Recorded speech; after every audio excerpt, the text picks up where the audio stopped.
All right, guys, we're back, and today this topic is going to be about free will, particularly looking at Pharaoh if he had free will. Um, so we're still in Genesis. I'm trying to, keep it book by book from left to right, but eventually I might kind of, uh, you know, squeeze another verse in there to kind of support my topic. But yeah, let's just go. So we're gonna just start at Genesis 15. Um, So this is about Abraham, right? So before this, um, Abraham, well, that no, before this. So let's just read right here, 15:13. And he said to Abraham, "Know surely that thy seed shall be a stranger in a land that is not theirs, and shall serve them." So this is like slavery, and shall afflict them 400 years. Um, so right now, Abraham is actually like he's righteous according to the Bible. Abraham is righteous. He followed God, he believed in God, so he's righteous. So I'm just right off the bat, you gotta ask yourself why is his seed going into slavery for that much years? It says, "And the darkness and the sun was going down, darkness fell upon him, a great horror." And then God just says, "Boop, your seed's gonna be enslaved for 400 years." Um, so yeah, that's pretty much. It's a lot of genealogy and stuff. I'm not gonna go really through here that much. But let's go to Genesis 22. Um, yeah, this is how he's righteous apparently. Um, God did tempt Abraham, said unto him. I don't believe this is a tempt as in like a sin tempt. People like to back in the day. People used to use this part as like a God tempt, he tempts. I mean, you can say that, but this is really it. That's not the same kind of tempt. Um, Basically, he says, "Take your only son Isaac, burnt offering." So Abraham heard a voice in his head that told him to burn his son alive. Um, so that's what faith is. You just like I don't understand that. Anyways, he does that, and then he's blessed. It says, "In thy seed shall all nations be blessed." Um, for thou hast obeyed my voice. So it's like okay. And when we keep going on, you're gonna see that God says, "Oh, I've never in my mind thought of human sacrifice. It has never came to my mind. I don't know why they did that." But God just told Abraham to sacrifice his son as a burnt offering. Now, good thing is, he did stop him. God offered a goat or I think it was I don't know what it was. God offered something for him. Um, I guess that's kind of good for God, but for God to do, it's just like you still shouldn't even like tell someone to do that, honestly. All right, so let's go to 26. Once again, I'll make thy people a place of the stars of the heaven, and will give unto thee all these countries, and in all thy nations the earth shall be blessed. I'm saying this, so it's like what you're about to read next is like, why did this happen? Like God's clearly saying that he's blessed. Like let's go to 24. God at him, for I am with thee, I will bless thee and multiply thy seed. So really, the line of Abraham should be blessed. Um, all right, so let's go to Exodus 1. Just Exodus. Right, let's do this. Exodus 1. So this is just a little bit of genealogy that the Bible puts in, whatever. Um, so now they're in Egypt. The Israelites are in Egypt. And it says that the Egyptians made the children to serve with vigor. I'm reading the King James version, so this really just means like slavery, just hard slavery. But I'm just using the King James version so that I read it. But that's where people we gotta stop here and think, right?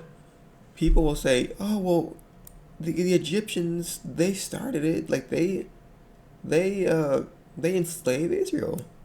Okay, well if we go back to Genesis 15:13,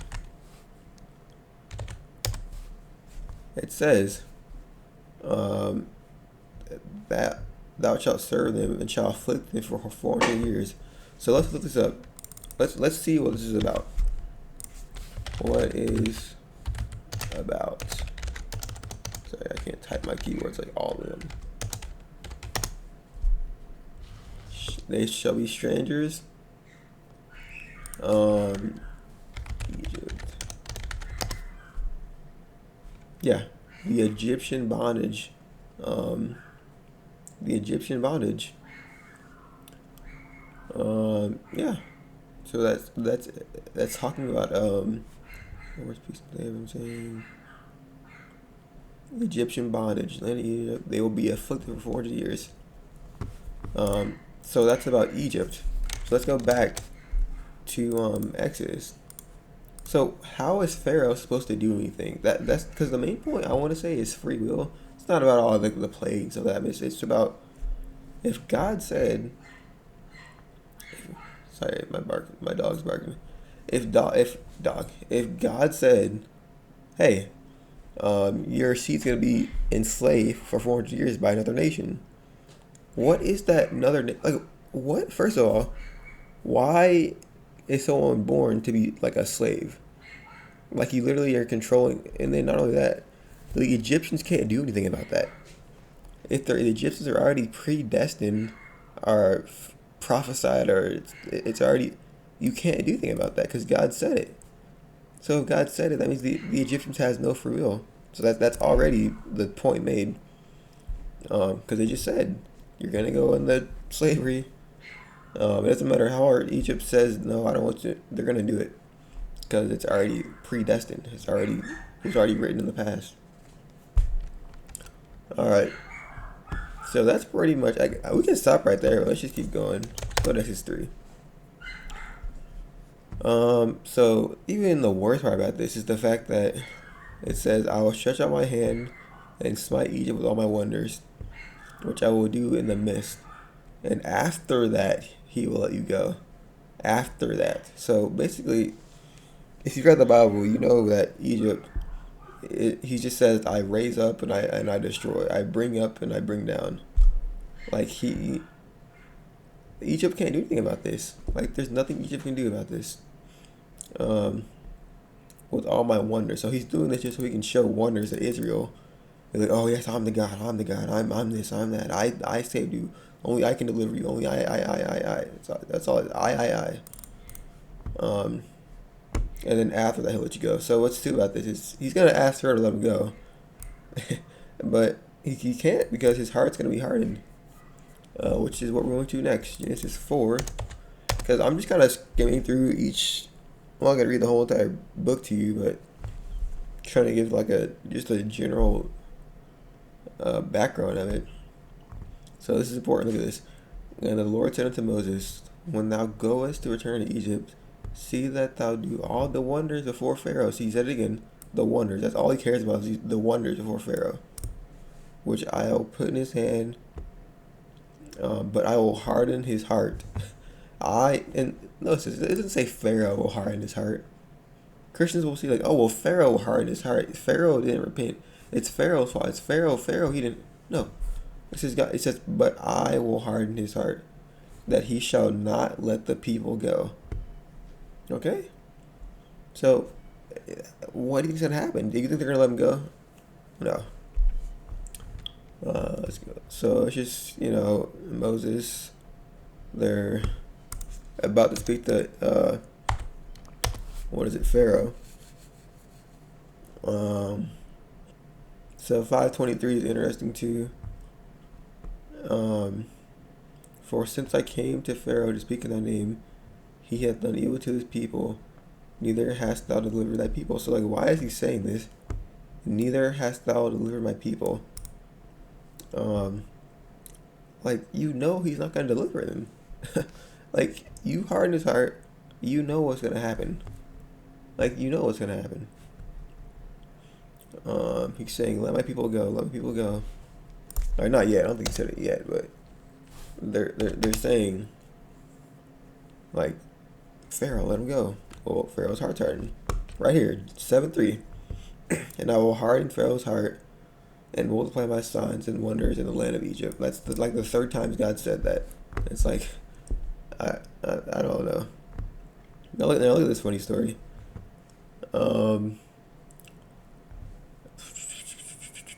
Where should I start? Where should I start? Um, when Pharaoh shall speak to you. All right, 10. And Moses and Aaron went unto Pharaoh, and they did as the Lord commanded. And Aaron cast down his rod before Pharaoh and before his servants, and it became a serpent. So we all know the story. When he throws down the rod, it becomes a serpent. But most people don't tell this in the church. It says, then Pharaoh also called the wise men and the sorcerers, now the magicians of Egypt. They also did in like manner with their enchantment. For they cast down every man his rod, and they became serpents. But Aaron's rod swallowed up the rod. So it's just like, how did they even have power to do that? I mean, I guess Aaron's rods were more powerful, but it's just like the fact that even Pharaoh had the power to do that. That's kind of funny. So yeah, let's go to 8. Read around. Let my people. All right, here it goes. Right here. And the Lord said to Moses, "Let my people go. Let them go." Like, but we can't. So then the Israelites are like, "Let us go, so we can go to the wilderness and sacrifice to our God." And then right here it says Pharaoh said, "I will let the people go that they might do sacrifice unto the Lord." So Pharaoh's like, "Okay, I'll let you do it." But then the moment he tries to, God hardens his heart. 8:15. But when Pharaoh saw that there was respite or no peace, he hardened his heart and hearkened unto them, as the Lord had said. So this part's funny. It says he hardened his heart. I mean, I guess you can say that, but it's God hardened his heart, because it said, as the Lord said, which the Lord was the one that hardened his heart. So basically, they should say the Lord hardened his heart, but they want to make it seem as if Pharaoh's a bad guy for some reason. Where are we at? 10. And the Lord said to Moses, "For I hardened his heart and the heart of his servants, that I might shew this sign before him." This is the 4th time he said this. Like, does God think that we're like stupid? This is the 4th time we've said this, dude. And that they may still near the sun, I have wrought Egypt my sons, that they may know that I am the Lord. So, in order for Israel to know the Lord, you got to forcefully enslave, have a nation forcefully enslave you for 400 years, and then kill everybody. That's how you do things. That's how you show yourself to God. You can't just come down peacefully and just like, come on. All right, 11:5. And all the firstborn of Egypt shall die, from the firstborn of Pharaoh that stood upon his throne, even for the firstborn of the maid servant behind the mill, and all the firstborn of the beast. So this is the Passover, basically, or before the Passover. And yes, Pharaoh did start killing the firstborns. So I won't be biased and say, "Oh, well, why are we killing?" I'm not saying you should kill the firstborns, but just like, why? I don't know. Either side shouldn't be killing babies. Like, we should all know that by now. Pharaoh will not hearken unto you.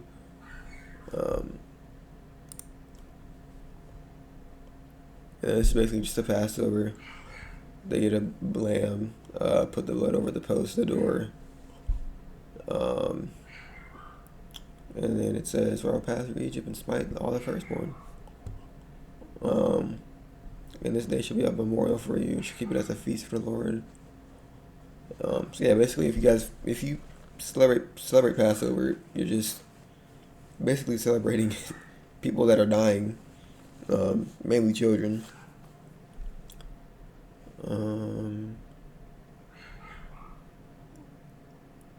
Alright, and that's pretty much it. Now that's the journey of the children who dwelt in Egypt, where it's 430 years. That's basically the same thing as what you just said. So yeah. That's pretty much it. Pharaoh had no free will. He was forced to enslave Israel. Israel was forced to be enslaved. God wants to show his signs, apparently, and give no She gives no cap about Pharaoh whether he wants it or not. Um, so yeah, that's pretty much free will. Did Pharaoh have it or not? That's it.